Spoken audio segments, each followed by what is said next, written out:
Gary Lineker criticized over Rwanda comments in Impartiality Row.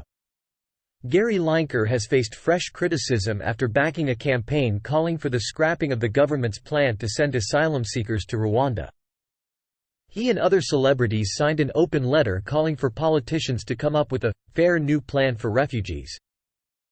Defense Secretary Grant Shapps questioned whether the Match of the Day host should express political views.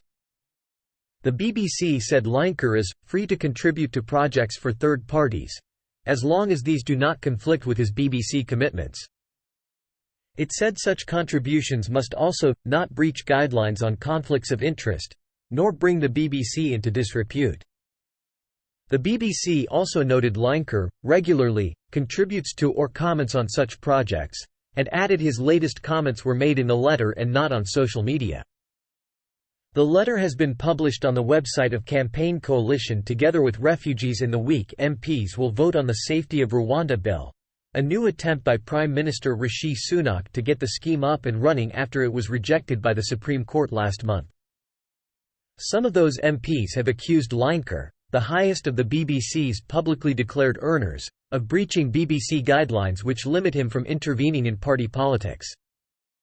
Mr. Shapps said, "I think he should stop meddling in these other areas," he said. "It's all very well signing letters. But I would suggest just focusing on football would be a better solution for him."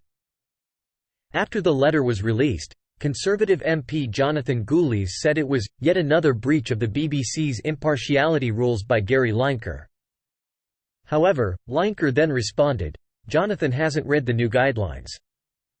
Or, should I say, had someone read them to him?" Referring to social media impartiality rules, the BBC said, "While the guidance does allow people to talk about issues that matter to them, it is also clear that individuals should be civil and not call into question anyone's character. We discuss issues that arise with presenters as necessary." The open letter, coordinated by Together with Refugees, says, "A new system that reflects the will of the British people is needed." It states, "Our government is still trying to banish people fleeing persecution to Rwanda despite the highest court in the land ruling the scheme unlawful." The letter goes on to brand the UK's refugee system, ever more uncaring, chaotic and costly. Lineker was among a handful of the signatories who supplied separate quotes for the organisation's press release in which he stated, "We need a new system that reflects the will of the British people who have opened their homes, donated and volunteered in their local communities. That's why I'm backing this new campaign, because fair really can begin here." The Conservatives' deputy chairman Lee Anderson told the Daily Mail, "For once in his life, Gary's absolutely right. We do need a system that reflects the will of the British people. What the people want is to stop the boats and to tell overpaid crisp salesmen to put a sock in it."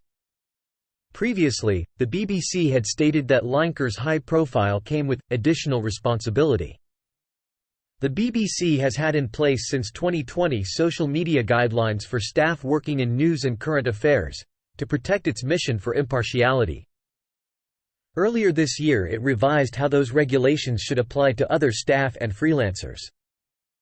It came after a backlash over comments Lineker made about Suella Braverman, then Home Secretary, in March, which was followed by several high-profile BBC sport presenters, commentators and pundits withdrawing their services in support of Lineker's position that the staff guidelines did not apply to him. After a review, the BBC named a list of people, including Lineker, that it was defining as flagship presenters. They are presenters of flagship programs outside news and current affairs, who have a particular responsibility to respect the BBC's impartiality, because of their profile on the BBC. While the BBC's social media guidance was predominantly for those in news and current affairs, it also covered others across the BBC. The guidance was updated in September and also required civility from anyone connected to the BBC on social media. Now, as a flagship presenter, the rules state Lineker has more freedom to express opinions about the issues that matter to him, as long as he stops short of what the BBC perceives as political campaigning. The new guidance also recognizes the importance of freedom of expression, but says that while a program is on air, and for a 2-week window before and after the series, Presenters on flagship shows must not endorse or attack a political party.